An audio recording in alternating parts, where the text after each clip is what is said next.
Hey everybody, Adam Savage, and I am at Sideshow alongside project manager Jesse. How are you, my friend? Good to see you again. Good to see you, and holy cow. We got a smuggler. Dude, tell me about this beautiful, beautiful thing. Is this a prototype? This is a prototype. This is our first time together, first time seeing it. So you're one of the first people to get to see it. So, a team of people, how many large, has been working for how long to execute this? It's a big project. Yes, maybe about 10 at this point. Wow. There's quite a few hands involved. A lot of hard work, a lot of love has gone into this. Yeah, we actually started this almost kind of at the same time when we started the Luke with his X-Wing. Oh, okay. So yeah, where Luke had a lot of different challenges. Yeah. Han here definitely had some challenges as well. Oh, interesting, because Luke was it was really clear when we were covering the Luke that it was an engineer. There was a bunch of really interesting engineering challenges. I'm looking here and I have so many questions. The first one is like, how do you choose which? Did you choose a specific second of this scene to replicate? Well, that's a good question. Yeah. Because we definitely wanted to capture a moment Right. of Han Solo. And we did. We played with all these iterations of where he could be. At one point, we had him standing in the cantina. At one point, we had him sitting in different variations. But because one of the things I think we tend to forget is how boxed in this scene is. Right. It's in an alcove. You got two people. I think the shot is from back to forth, back to forth. You never really see them in the whole context of everything. So it was like, how do we make basically a shoebox interesting? So after we figured out where Han was going to be and how he's going to sit in his seat, a slight slouch. There's that scene where he's definitely playing with the wall to kind of distract Greedo. And it's this very specific sort of almost magician kind of thing where the hand's over here and his eyes are looking over here and everything's going in the opposite direction than where his attention is. Yes, exactly. And then the only thing really, his body language is, it's trying to deceive in that thing. Right. And you're actually getting a sense of Han for the first time, right? You just met him. He's a smuggler. And now you find out what a scoundrel he is on top of it all. He understands body language. And so this is truly, it's the moment just before he shoots Greedo. Yes. Okay, good. Because I looked over here from here and I was like, oh, this is what it's like to be Greedo. Yeah, well, and that's the thing, trying to put yourself in the position of, as watching the movie, as also being in the cantina itself. Right. So again, we have to play with, especially with his legs. I think the legs were the most challenging because we wanted to, get his leg up on the table. Right. We didn't want to block too much of the view of him. Right. So you kind of have to open him up a little bit. So that way, oh my God, so many considerations. Yeah. Once you start doing, putting things in when you do a screen accurate, right. you realize, a lot of the screen, you're only looking here. And then you've got to fill in the rest and it's got to look right. And he's got so much great detail, within his belt. So we wanted to show off a lot of that stuff as well. So do you guys do something like, I would imagine, if I was in your position, I'd go get my Han Solo belt and I'd put it on somebody I was working with and I'd be like, okay, we've got the thing set up in foam core. Let me shoot some pictures and see what actually works for a set pose. For it. We've got so many, fans within the office, and we have bits and pieces of all this stuff through everybody's collection. A deep institutional knowledge. Right. And then, how deep we're going into specific belts, specific, details that, might be in one scene, but not in another. Well, so how many iterations of the body did you end up printing, sculpting, executing to kind of find this final position? So we did a lot of it in just the, in ZBrush. We were playing around with, the proportions, the body weight. I think we might have printed one or two before we landed on this one. Okay. And again, when we do this, we have to, it's one thing to have just a blank mannequin here. Yeah.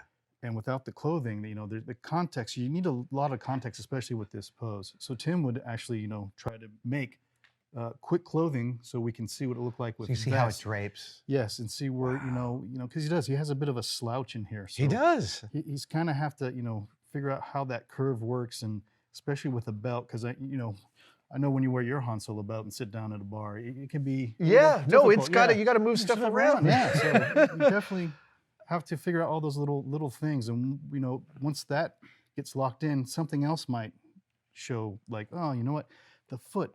The foot, yeah, maybe we need to move it slightly towards the edge of the table, so Oh, that wow, way so many little.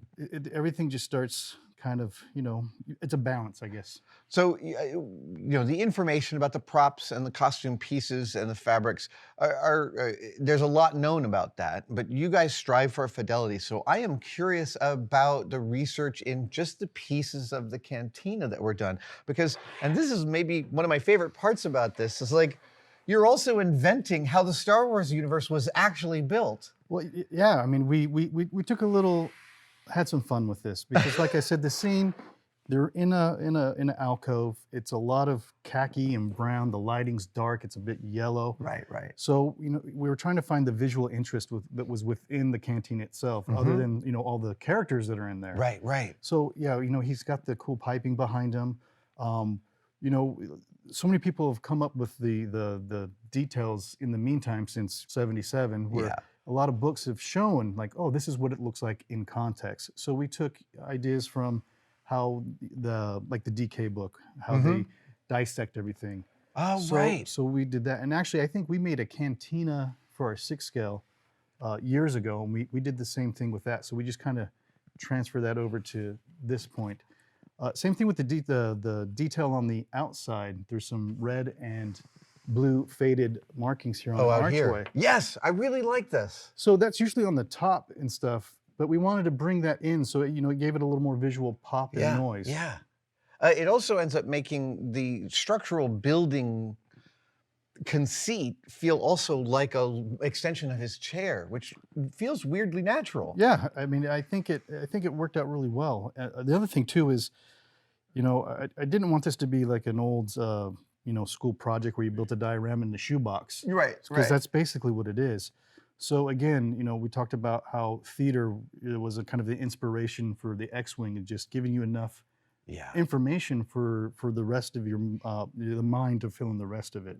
So that's why we decided, well, let's just kind of cut this away and put this into a dark color, so everything just kind of falls away, and you just concentrate, where we're looking at the specific moment. I love it. I noticed there are 2 guns.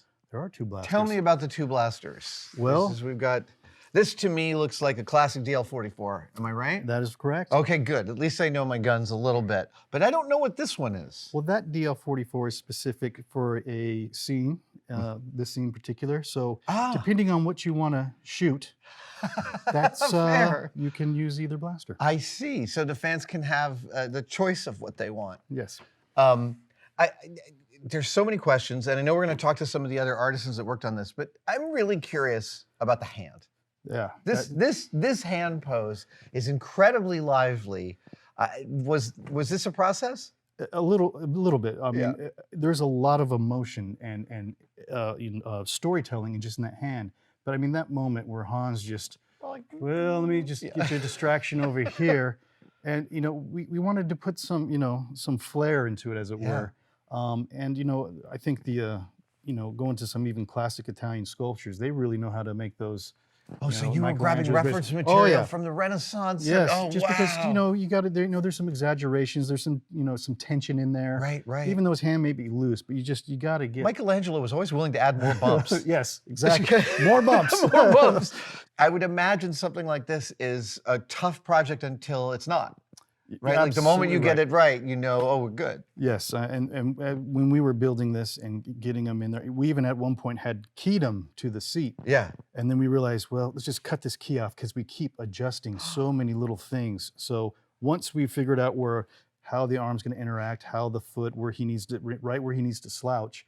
All right, now we know where it's at. Now we can put the key in, and now he's locked essentially. So you're really giving yourself the ability to do all of the movement and adjustment that makes sense, because this is 500 parts all coming together from 500 different. It's 498 technically. What's that? 498. 498. But who's counting? I'm also really curious about the fabric. He wears these tight pants. That has to be a really interesting challenge, especially in this contorted position. Yes, and Tim will go into detail. I mean, he really, really did a great job of figuring that, especially with the placement of the legs. I mean, I don't think we've ever done a statue quite so different than everything we've done. Yeah. All right, Tim, I've been hearing about Han Solo and I've been hearing about the challenges of the build, but what I've been dying to talk to you about is the clothing because, dude, were those pants like a huge pain in the ass? They just look, they're One tight of the pants. biggest pains in the ass, yes. Tell me about the challenges of dressing Han Solo for this. Well, I'm going to take you back. Okay. We have a variety of things here to look at, but I wanted to show you my initial breakdown. So we have this idea, we have this concept art. Yeah. So he's sitting down, obviously. He has this very cool and calm demeanor. He's got this slouch going on. So immediately my brain starts, okay, how are we going to do this? Where do we need to? So then we'll do a digital mock-up, and then they'll send it over to me and say, Tim, how does this break down for you to even dress this in the first place? So we go from 2D, they'll start mocking a 3D, they'll send this file over to me. So it's a very rough, you can see how rough it, but anatomy's not set in. But they're looking for information from you about what are going to be the engineering choices they might need to make to support what you need to do. Absolutely, yeah, yes. This is a pivotal part of the process because otherwise there's no way this thing can even dress in the first place. Right. So yes, so that's my initial breakdown. We'll do it in just different categories just to show them how to key everything out. So then beyond that, I'll start my patterning, as you well know. So I guess we'll start with the shirt here. So I have we have the one of the early bodies I was working with here, and some early fabric. Do you work with a pattern of the correct shirt, the full size, and then reduce that? So for this, for Han, yes, initially, actually, I basically did a very, very basic Henley pattern for generally what Han's measurements are on this body. So this is how it looks out. There's no asymmetry going on yet. Oh. But then that's part of the process that we've talked about before. Right. Sometimes left and right. Arm is up and arm is down. They might need different cuts. Absolutely. Wow. Yes. So the shoulders need to do something different. So then so this is just a process about where you find the problems to solve. 100%. Okay. Yeah, because we talk about problems all the time and how important it is to see those, and they need to really jump out at me there. So now you can kind of see I'm assessing. I need to see where the wrinkling's going. I had to hand sew up the back just to kind of get them in. And then this is a pivotal part of this thing. Right? When I looked at that initial 2D art and the film, of course, you really start seeing what's the costume doing, what's it supposed to be doing, how is it doing that? Yeah, so that was something that was pivotal to catch there. So fascinating. Yeah, yeah. So then we start evolving, and then this is the next evolution. So I start with some dye color testing. There we have another one there. You can see it's a little bit darker. So now you can see the asymmetry begins. And now it's almost the bean shape that we're seeing, kind of a little bit of a, when you're doing animation, right? You do pinch and pull kind of a thing. Squash and stretch. Yes, totally. That's it. Yeah. So then that becomes my focus now on the next evolution. So when you get this pattern onto the body, the first thing you're looking for is, okay, that seam needs to open up, that seam needs to close up. And that's where we get these lines converging into different places in the center. Exactly. Yes. Amazing. Right. Right. And where the stress point's going to be, that's very important as well. Yeah. Okay, so now you've got you're starting to build the bias in, right, so that it sits correctly and delivers the visual experience you want. Yes. Yes. And do you finish this piece before you start going to the vest? I tend to, yes. Well, you go from inside out. So pants and shirts, right? Exactly. Like those had to be my primary focus. Right. I really wanted to make sure those were dialed in before the vest, because the vest, as you well know, is incredibly complicated to reproduce at quarter scale. And its proportions are really specific. Right, right. And I touched the one on the prototype. You've wired in everything. Oh, good. Yes, you noticed the wiring. Oh, I noticed the wiring. Like, I touched it because it looked so casual, right? Yes. And I was like, I touched it. I was like, oh, see, like that's a sculpt, not a placement. Yes, yes. We'll get to that in a second, I suppose. The pants here. So the pants are a slightly earlier evolution. Yeah, please take a look at those. I have a couple of pattern sets over there for you to look at. So that's what these early on, and much like the shirt, I start off with a pair of pants, with generalizing shapes and everything. We find that, we dial it in. Now with this one, again, we have to follow what the action's supposed to be doing, one, but also there has to be a marriage of accommodating for the sculpt, doing what it's supposed to be doing, and not overcompensating for something to accommodate for scale, if that makes sense. If we say the crotch, for example, with Han, if you notice, there's a pattern difference there. The front of the crotch has to be tightened, has to be brought down, while the back can accommodate for that big swoop of him sitting down. So unlike a body that can squish and mold around with a belt on, no problem. We don't even think about it. But when I got those on him, I have this huge twist in there that then I have to go back and Yeah. I don't want to overdo it because then I'm going to remove some of that natural wrinkling that's supposed to happen. So it's fabric selection. And of course, obviously, making miniature jeans is always a blast. Well, I mean, so I'm looking at this and the pose is so non-standard. I can Yes. easily imagine that you could get too much into your own head about what it's supposed to look like. Yes, very much so. Was there a lot of like times you just went and sat in front of a mirror to be like, okay, no, there are wrinkles over here. You know what's funny? I know we do joke about that sometimes. This one I did actually do it for, and I'd probably look. I'm glad nobody saw me, but I probably looked like a big doof. But yes, I do want to capture that casualness that he has there, and that slouch that's supposed to be in there. Where am I noticing the wrinkling? How does the crotch look? How does the fly look? All of these things are just kind of occupying my mind as I'm trying to figure out this puzzle. But there's also like there's what's correct, Yep. there's what looks good, and there's what delivers the experience the customer wants, and those might all be three different things. That's interesting. Yeah, for sure. Yeah, that's where all this kind of these things kind of collide, right? Because all of those need to come together, at least in an acceptable form. Right. Yeah. And he does have some interesting markers on his pants, as you saw. Well, so that's Yes. that was my biggest question, because I worked on a spacesuit a few years ago where we had embroidered patches within the pattern, and that was the biggest nightmare, was getting them to line up. So I imagine with the red stripes, do you start with the pants and draw where the red stripes go to know how the pattern's going to accommodate? I had printed out, actually, I did just a little Photoshop of the blood stripe. And then I had to go, because it's paper, and I had hacked it all apart just to follow that little snake that comes off of the side there. So yes, I did start there. You got to start there. Yeah. Sometimes it's so incredibly rudimentary where we're going with these projects, and you step back, and it's kind of comical in that way. But I mean, it's the only way to do it is to do it, yes, right? Exactly. Is And the reason there's 7 different versions is to figure out the right color density of your embroidery? Exactly. Yes. Okay. So we have to figure out. You say red, right? So what color? What color? Give me red embroidery. I need this whole blood stripe done. Okay. And so we're like this, and this. And I'm like, just do them all. Right. I want to see them all. Let's see them all. And you knew this was your fabric for the pants. Yes, exactly. Okay. Yes, I Because wanted to start out. It could be the slight color change in this is going to change all those. Sure, exactly. Right. Yeah, yep.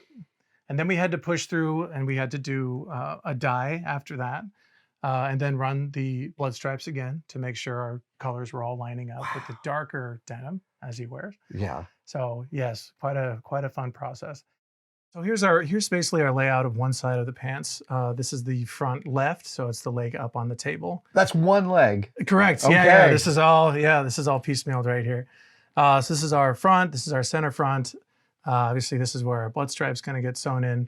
And these are our 2 panels in the back, which is kind of a cool detail on Han that I don't know if most people knew about, but he has this kind of cool, almost a writing back, if you will. And that's accurate to the pattern. It is. Yes. Oh, okay. Yes. You did. I'm curious about this fold. Is this ironed and taped? How do you get that fold? So right here, right now, yes, I just pressed this fresh. Mm-hmm. So this is that center. He has a very, very tiny center front stitched detail here that runs right along the middle of the pants there. Okay. So all the way up to. So I'm going to start there. Now, and you actually stitch it. I'm going to stitch it. Yes. Okay. Yes. Now this is very, very tiny. Sorry, I'm going to lean in. That's all right. Okay. Lean in, of course. Yep. So I'm going to put that right at about 1/16 of an inch in. Okay. See that?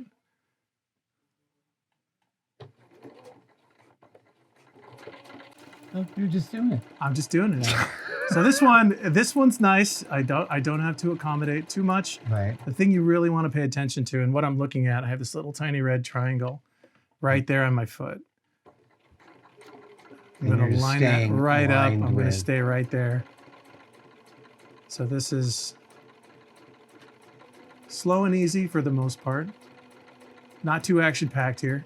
And you're not using an exotic machine here. This is I'm not. Prosumer, consumer level. Yes. Stitching, embroidering. This is, yeah, you can see it has quite a few stitch options. Yeah. I've probably used 6 of them in the past 20 years. 40, 50, yes. yeah. So we got some little stuff here I can trim out. But you can see, got right along that line there. All right. And you're going with the smallest stitch it does? Not the smallest, maybe the second or third smallest. I'm at a 1.8 right now. Generally, I'm doing premium format. Yes. Okay. So the next one I'm going to do is I'm going to get a little more difficult, and we're going to put this here blood stripe in. So the trick about these is, what I really want to do is maintain my distance from the edge, which these are cut at right at about 1/4 inch. So what I'm going to do is I'm going to shift this over here. Oh, you're moving the needle, but I am moving riding the this needle. up center. Exactly. So that puts me right there at 7, which is about a 3/16 away from the edge. Oh, This, you so this is the center it part. right side up, but you cut it, you sew it upside down. Right. Yeah, that's the thing, is just you really want to maintain as close to the edge as possible. And of course, at this size, embroidery will tend to shift here and there just because it's creating just a little bit of a step there between the 2 layers. And you can also feel that. You can feel it, yep, for sure. And then you start noticing if it gets too off base there. I think really, with miniature sewing and doing miniature costumes, a lot of it is really about knowing that you can take your time and making sure your stitches are hitting where they need to go. But it's not something we need to speed through, unless you have something nice and straight, big giant cape or something you can run through that way. Oh, that's so amazing. Okay, right? sir. Right. So yes, of course. If I did my patterning right, those Right. things should line up pretty well. Wow. But, and like, again, all of this planning has gone in to where these seams sit so that when it's finally wrapped around Yes. his leg in that diorama, that stripe sits where you want it Exactly right. to. That's Yep. exhausting. Yes, this Belt loops. this Belt loops. Belt loops. this was the This is after we put it in the oven, then you pull it out of the oven. There we There go. it is. And the belt loops are done. And my belt loops are Are in you there. kidding me? I know. Yep, those are a hoot. Let me tell you. Are those sewn in before they are? They are sewn in with the bottom of the waistband. Oh, Yes, I okay. stitched them in right at the bottom there as I'm doing it. Wow. Now you'll notice I do have some good sized darts right here. Mm-hmm. And the reason for that, as you can imagine, as we're wrapping around the seat, Yeah. right? We're going back up that scoop. Right. That's the perfect dart placement. You're right not quoting there. the 80s when we all had No, pleated sir. fronts. No. This is just the vagaries of getting it around him. That's right. Yeah, that's part of the costume that was able to wrap around him, and it really changes. But you can see what I was talking about. The amount of scoop that we have It here really versus is. the It's back huge. height. This doesn't look at all like what a normal pants pattern should look like at this stage. Right. of its No, I would construction. not size this up Yeah. and want anybody to wear it. No. Hey, everybody.